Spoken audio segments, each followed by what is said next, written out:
এই ঘুষকরা রটন্তি কালীতলা থেকে এই দাদা আর তার পরিবার মিলে যাচ্ছে। এই দাদা হচ্ছে দণ্ডি কেটে যাচ্ছে, আর ইনি হচ্ছেন তার ছেলে। কোথা থেকে আসছেন দাদা? আমি রামচন্দ্রপুর থেকে, রামচন্দ্রপুর।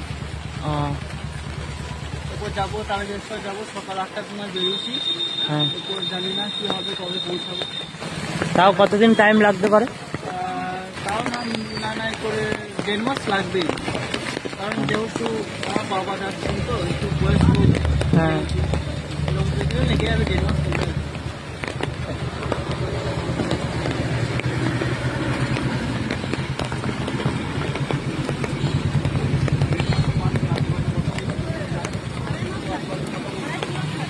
কতদিন লাগবে? 3 মাস। 3 মাস। তার পরিবার যাচ্ছে সাথে।